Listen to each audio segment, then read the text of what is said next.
Maybe you're not supposed to have a life's purpose. Maybe that thing you're trying so desperately to find doesn't exist, or it'll never exist in the way you think it does, at least. I'm not here to give you any sort of definites. I'm not going to speak with conviction. I'm not going to tell you that I have all the answers to your life. That's not what this channel's about. That's not the energy I naturally give off as a person. So if you're here for that, if you're here for someone to tell you exactly how your life should go, not the channel for you.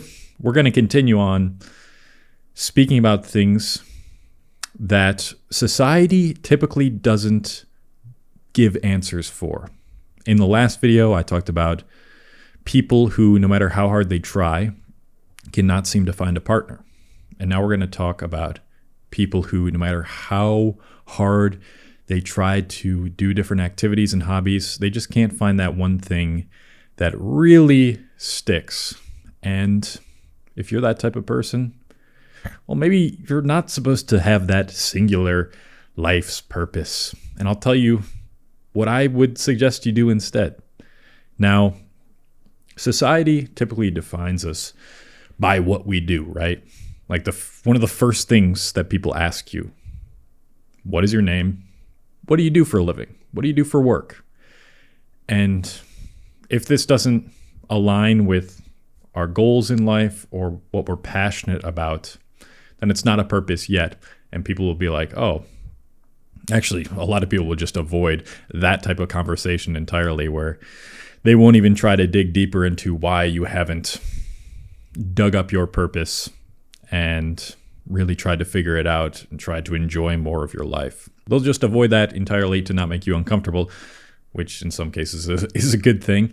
But that is kind of the thing that defines us, is what is the main thing we spend most of our time doing. And for most of us, that is the thing that produces income so we can afford living, so we can afford continuing to go on in the world. Now, a lot of us are stuck in careers or other life situations where we feel no purpose in anything we do. We serve as a vessel for our boss, and we don't have a lot of agency in our lives. We don't have the freedom to spend our time doing what we want to do. And what most people on the internet say is, with all that time you have away from your career, if you don't like your career, it should all be focused on trying to figure out what your life's purpose is. What is the main thing you want to commit your life to? So that's what some people do, right? They take the advice of those people, which is usually try a bunch of different things. Eventually, you're going to find one thing that is your unique skill set and that you also enjoy doing, that you could leverage over most people, because most people don't enjoy doing that thing. And that's the advice I generally give to people, especially when they're really starting out, trying to figure out how to live a life that's on their own terms. Because a lot of people just don't even think about that. They just do what everyone else tells them. And a lot of people through that approach are going to find something, right? But I don't like the idea that there's one thing that everybody has that they put above everything else that is their life's mission. I think being more broad allows for a more diverse identity, which in most cases is pretty beneficial, but also it allows you to just fucking relax about needing to have some sort of definitive purpose in life. If that is you right now, if you're trying all these things and nothing seems to really stick, maybe you don't need a purpose. Maybe your purpose is simply just to change with the seasons, to change as life changes outside of us, as things outside of our physical body change that don't get too attached to any one season. So I'm going to pull a metaphor here. Trees do not resist the change in seasons. They die when they're supposed to die in the winter. They allow themselves to be cold in the winter, and they adapt based on that frigidness. And then in the spring, they start sprouting again. In the summer, they really bloom.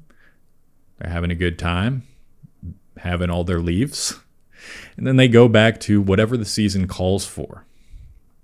And if you can't find that definitive purpose, if you have so many interests and you don't want to stick to one thing like society kind of demands of you in order for you to make an income and a living, they want you to monetize your passion and find that one thing to really enjoy your life. Well, then that's what you should be. You should be like a tree. As ridiculous as it sounds. Whatever this season of life calls of you, just be that. And as long as it allows you to enjoy the passing of time, then that's enough. You don't need to have an answer to the question, what is your goal? We all need direction, and life is certainly easier when each day has a plan. If we're just mindlessly going through life not knowing why we're doing what we're doing, well, that's probably going to cause a bit of mental distress. But if you have multiple purposes and each one is adaptable and changes depending on what type of things you're going through in life, what type of environment you find yourself in, what type of people you find yourself hanging out with, then that's totally fine. You don't have to have an answer to that question that everybody wants you to have an answer to. When I was first starting out on YouTube, everybody told me to really niche down, to find something super specific that would differentiate me from everyone else within the broader niche of that sub-niche. So for example, I used to be a fitness guy, really into bodybuilding. The thing that differentiated me was that I threw in like veganism with it. And I was this big dude who was also on a vegan diet, who made these full day of eating videos that not many people were making. And that kind of differentiated me from most people in that space. It was super specific, and I identified myself as a vegan bodybuilder. And anything that did not coincide with that identity would immediately be retracted or discarded from my mind. Like, whatever doesn't serve this purpose of the identity I'm trying to build, it shouldn't be acknowledged. It shouldn't be paid attention to. Now, this is advice I give a lot of people. Like, having some sort of identity really helps to figure out what you're supposed to be doing with your days, right? But having that be too specific and having that identity be attached to a purpose that needs to be clearly defined for people who can't find an identity to create or for a singular purpose to attach onto, I think that's only going to cause more harm than good. And eventually, I found that having such a rigid identity, like vegan bodybuilder, did start to negatively affect other areas of my life. Because I was so heavily attached to the purpose of being a fitness person, everything in my life revolved around reinforcing that identity, reinforcing that purpose.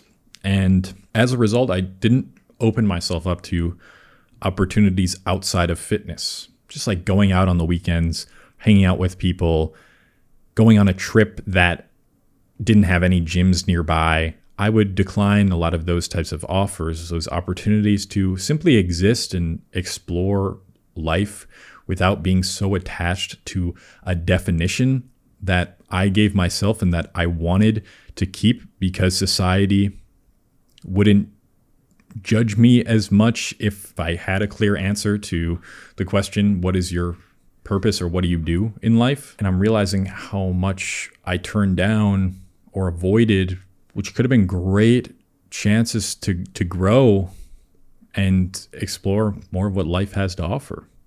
And so in the same way, chasing a purpose can be extremely detrimental to somebody who puts themselves in a box simply to just say they have something they're working toward, and instead would find so much more alignment and relief and peace with their life if they simply just existed to do different things at different times to enjoy the passing of time as life goes on. Do you really want to spend the next 10, 20 years of your life trying to find that one thing that you think will solve all your problems, which, by the way, it won't?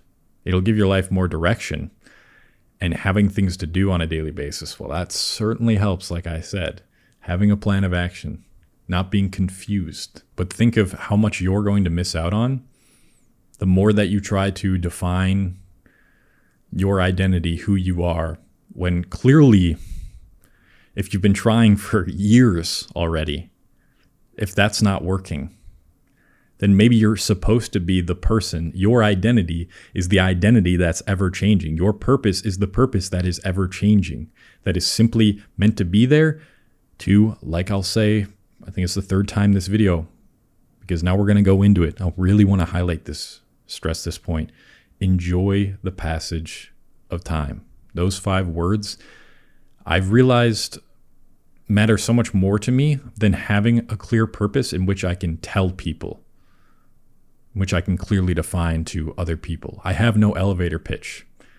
I exist more now than ever to fill my time up with things that allow me to just enjoy what I'm doing in the moment when I'm doing them.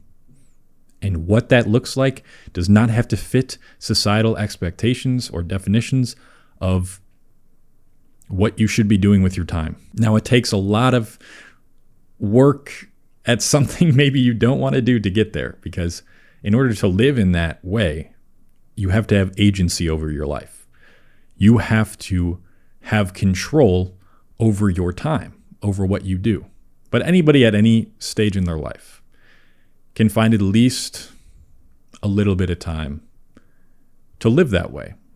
You're not really going to leave a lasting impact for generations. Most people don't, for centuries.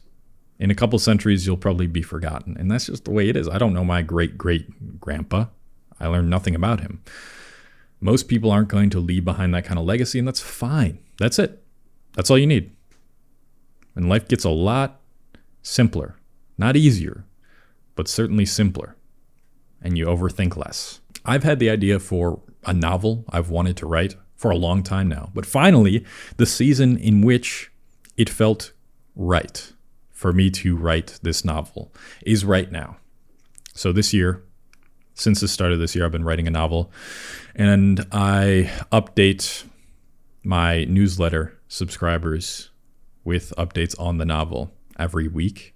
So if you want to get updates on my novel and for when it comes out, it's about this anxious 20-year-old teenager who goes through a tragic loss, and he's trying to navigate living in a post-pandemic world. It's written in the modern times, who also has his mind split in two through this tragic loss. It's a bit of a fantasy story as well. It's going to be really, really dope. I'm liking how it's turning out so far. If you want to check that out, link in the description to subscribe to the newsletter, which will give you updates to the book. And if you want to join a community who helps you kind of talk through things in life, we all have a group coaching call in my self-mastery school. And there's courses in there to figure out more of who you are and the things you do like, because I think it's important to at least understand that. So you can check that out, link in the description as well. And bye.